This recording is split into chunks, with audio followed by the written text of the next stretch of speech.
నిజంగా కళ అనేది అదృష్టం. అందరూ కళాకారుడు కాలేరు. ఆ కళాకారుని అభిమానంతో సాదరంగా నేను ఆహ్వానిస్తున్నాను. చప్పట్ల మధ్య మరి ఆ మహిళ రారాజుని అభిమానం ఇస్తే మా హైదరాబాద్ దాకా వినిపిస్తుంది అన్నారు. మీరు అరిస్తే నాగే వినిపించట్లేదు. అంటే నా వివేకానంద స్టూడెంట్స్ పవర్ అంతేనా?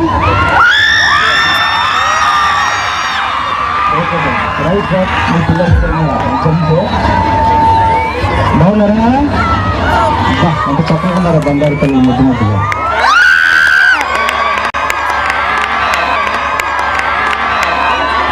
చాలా సంతోషంగా ఉంది మేడం. నిజంగా అంటే నేను చాలా స్కూల్ ఫంక్షన్స్కి వెళ్తుంటాను, కాలేజ్ ఫంక్షన్స్కి వెళ్తుంటాను. బట్ ఈ స్కూల్కి రావడం, మీ స్కూల్కి రావడం నిజంగా నాకు చాలా హ్యాపీగా ఉందండి. ఎందుకంటే నేను కూడా ఈ ప్రాంతం వ్యక్తిని. మా ఊరు కూడా పక్కనే సిరిసిల్ల. సో మా ప్రాంతానికి వెళ్తున్న, మా స్కూల్కి వెళ్తున్న ఫీలింగ్, ఆనందం నాకు కలిగింది ఈ ఫంక్షన్ రావడం. చాలా సంతోషం ఉంది సార్. నిజంగా నన్ను ఇక్కడికి ఇన్వైట్ చేసిన పెద్దలందరికీ థ్యాంక్ యూ చెప్తున్నాను. Thank you sir. ఎందుకంటే ఇంత మంచి చిల్డ్రన్స్, ఇంత మంచి పీపుల్ చక్కగా అందరు ఎనర్జీగా ఫుల్ గోల ఇక్కడ చూడండి. చాలా హ్యాపీగా ఉందండి. థ్యాంక్ యూ అండి. చాలా హ్యాపీగా ఉంది. జబర్దస్త్ చూస్తారా మీరు అందరూ? చూస్తారా? అత్తారింటి ద్వారా చూసారా? సరే, ఇందులో నాలాగా సినిమా యాక్టర్ ఎంతమంది అవుతారు వెళ్తారా? చేయిపోయి చెప్తాను. అందరు సినిమా యాక్టర్లే, మరి చూసేవాళ్ళు ఎవరు? సరే, ఇందాక ఒక అన్నయ్య కెనడా వెళ్తున్నాడు. అన్నయ్య కెనడాకి ఎంతమంది వెళ్తారు? ఓ, కెనడా కూడా బాగా మంది వెళ్తారు. సరే, క్రికెట్ అంటే ఎంతమందికి ఇష్టం ఇక్కడ? ఇండియాకి క్రికెట్ ఎవరు ఆడుకుంటారు ఇక్కడ? ఇండియాకి, మన ఇండియా టీం క్రికెట్ ఎవరు ఆడాలనుకుంటున్నారు ఇక్కడ కదా? సో నాలాగా ఒక సినిమా యాక్టర్ అవ్వాలన్నా, మీ అన్నయ్యలాగా బాగా చదువుకొని కెనడా వెళ్ళాలన్నా, ఒక మంచి క్రికెటర్ అవ్వాలన్నా దానికి ముందు కావాల్సింది ఏంటి? ఇప్పుడు మనం బాగా చదువుకోవాలి కదా. ఈ టైంలో మనం బాగా చదువుకుంటేనే రేపు నాలాగా సినిమా యాక్టర్ అవ్వగలరు, అన్నయ్యలా కెనడాకి వెళ్ళగలరు, మీదే సాధించగలరు. సో బాగా చదువుకుంటారు కదా. సో డ్యాన్స్ పర్ఫార్మెన్స్ అయిపోయిందా మీది? నాకు చూపిస్తారా? బాగా ప్రిపేర్ అయినారా? ఓన్లీ క్లాసికల్స్ అయినా, మళ్ళీ పవన్ కళ్యాణ్ సాంగ్స్ ఉన్నాయా? Very good. సో పిల్లల పర్ఫార్మెన్స్ చూడాలి, నాకు కూడా చాలా వెయిట్ చేస్తున్నాను.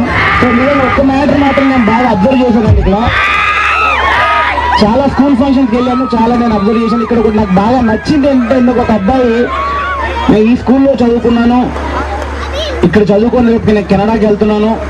దానికంటే బిఫోర్ మా అమ్మ నాన్న నన్ను మంచి ఒక కాస్ట్లీ స్కూల్లో, అంటే బాగా డబ్బులు పెట్టి వేరే ఇన్స్టిట్యూట్లో నన్ను చదివించారు. నాకు అక్కడ పెద్దగా చదువు రాలేదు. మళ్ళీ నేను ఇక్కడికే వచ్చి మా టీచర్స్ తోటి నేను చదువు నేర్చుకున్నాను. ఇంత మంచి స్కూల్ అన్నారు కదా స్టూడెంట్. సో ఆ స్టూడెంట్ బట్టి తెలుస్తుంది మీ స్కూల్ వాల్యూ ఏంటని. So keep it madam. అలాంటి కెనడాకి వెళ్ళే స్టూడెంట్ ఇంకా మీరు 100 మందిని తయారు చేయాలని మనస్ఫూర్తిగా కోరుకుంటున్నాను.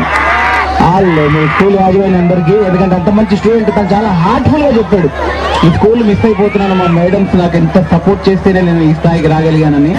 సో స్టూడెంట్ చెప్పిన హార్ట్ఫుల్ సోల్ నాకు అర్థమైపోయింది. సో ఇంకా అటువంటి స్టూడెంట్స్ మీరు చాలా మందిని తయారు చేయాలని నేను హార్ట్ఫుల్గా మీకు విష్ చేస్తున్నాను, మనస్ఫూర్తిగా కోరుకుంటున్నాను. Thank you very much. So మీతో పాటు నేను కూడా పిల్లల డాన్స్ పర్ఫార్మెన్స్ చూద్దాం కాసేపు, ఆ తర్వాత మనం కాసేపు టీం కింద పూర్తి బాధ్యత నాదంటే మల్లికాశరావు,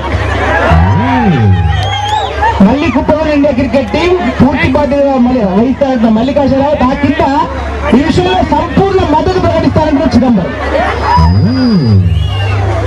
పైలేను పట్టణంలో జోరుగా సాగుతున్న వ్యభిచారం, పట్టణంలో జోరుగా సాగుతున్న వ్యభిచారం, దాని కింద ధరలు తగ్గించాలని డిమాండ్ చేస్తూ యువత. ఇట్లా అట్లా స్కూల్స్ రకరకాలుగా ఉంటాయి, అట్లాంటి చదవద్దు మీరు, చక్కగా స్కూల్లో చదువుకోండి. సో చాలా హ్యాపీగా ఉందండి. మళ్ళీ నిజంగా thank you sir, thank you very much నాకు ఇన్వైట్ చేసినందుకు. నా స్కూల్ డేస్ గుర్తొచ్చా. ఇందాక మేడం టీచర్స్ డే టీచర్స్ లా యాక్ట్ చేసిన పిల్లల్ని ఇన్వైట్ చేసి వాళ్ళు గిఫ్ట్ ఇస్తుంటే ఒకసారి నా బ్యాగ్ తీసుకెళ్ళిపోయాను. నేను కూడా మా స్కూల్లో చేసేటప్పుడు నేను కూడా మా తెలుగు టీచర్ లాగా నేను యాక్ట్ చేసేవాడిని. బట్ నాకు గిఫ్ట్ రాలేదనుకోండి అదే విషయం. బట్ యాక్ట్ చేశాను, పార్టిసిపేట్ చేశాను. సో పిల్లలందరూ వచ్చి సరదా గిఫ్ట్ తీసుకుంటూ నా బ్యాగ్ తీసుకెళ్ళిపోయాను. సో చాలా హ్యాపీగా ఉంది. ఈసారి ఇలా కాకుండా నెక్స్ట్ టైం మీ స్కూల్కి వస్తాను. ఈసారి ఇలా కాకుండా ఖచ్చితంగా నా టీం అందరిని తీసుకొచ్చి మిమ్మల్ని అందరినీ బాగా నవ్వించి వెళ్తాను ప్రామిస్ చేస్తాను. So once again thank you very much sir. ఇప్పుడు పిల్లల పర్ఫార్మెన్స్ చూడాలి నాకు కూడా బాగా ఎగ్జైటింగ్ ఉంది. ఎందుకంటే రెగ్యులర్ ప్రోగ్రామ్స్ హీరోయిన్స్ చూస్తుంటాం కదా, చిన్న చిన్న పిల్లలు బాగా కష్టపడి ప్రాక్టీస్ చేసి ఆ పర్ఫార్మెన్స్ ఒక సోల్ ఉంటుంది. అది చూడాలంటే ఎప్పుడైనా ఇంట్రెస్ట్గా ఉంటుంది, మళ్ళీ వెళ్ళి దొరకదు. సో ఆ పర్ఫార్మెన్స్ చూద్దామండి, ఎక్కడ గ్యాప్ ఇవ్వాలి. చాలా నేను అంటే మీ వాయిస్ వింటున్నప్పుడు చిన్నప్పుడు రేడియోలో వచ్చిన వాయిస్ సీనియర్ యాంకర్ ఏమో అనుకుంటున్నాను మిమ్మల్ని.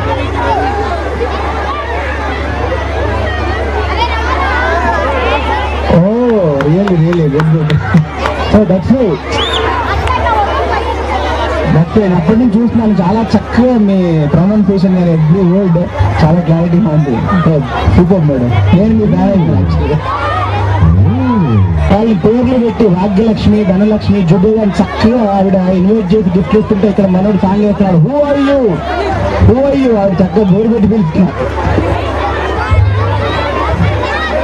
సరే ఇప్పుడు మనం ఏదైనా జోకులు చెప్తున్నాం అనుకుంటే ఆ పిల్లలు ఏనే మూడులో లేరు కదా.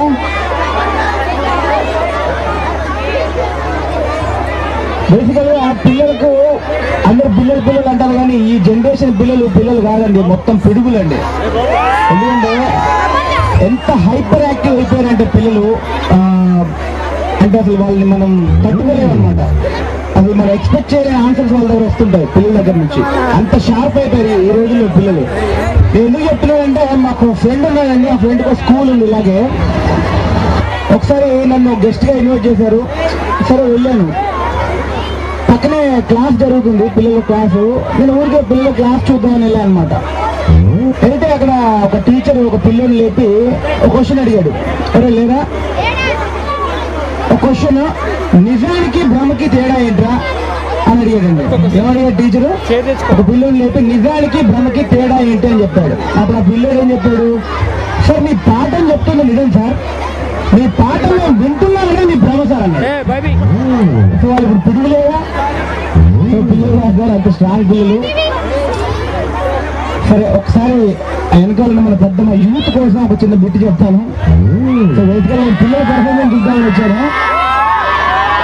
సో ఎస్పెషల్ మా యూత్ కోసం కదా, మీకోసం ఒకటి చెప్తాను. మా టీవీ చూస్తాం కదా, టీవీలో స్టార్టింగ్ ఏమొచ్చేది? టీవీలో స్టార్టింగ్ లో కింద స్క్రోల్ లైన్స్ వచ్చేవి. స్క్రోల్ లైన్స్ చదివారా? టీవీలో వచ్చే స్క్రోల్ లైన్స్ స్టార్టింగ్ లో ఒక స్క్రోల్ లైన్ వచ్చేది, ఆ తర్వాత 2 స్క్రోల్ లైన్స్ వస్తున్నాయి, ఆ తర్వాత 3 స్క్రోల్ లైన్స్. ఇప్పుడు టీవీ మొత్తం స్క్రోల్ లైన్స్ మధ్య 2 ఫిగర్ వస్తుంది, రైట్? ఆ స్క్రోల్ లైన్స్ వరుసగా చదివారు. ఓకే, థ్యాంక్ యూ అండి, థ్యాంక్ యూ.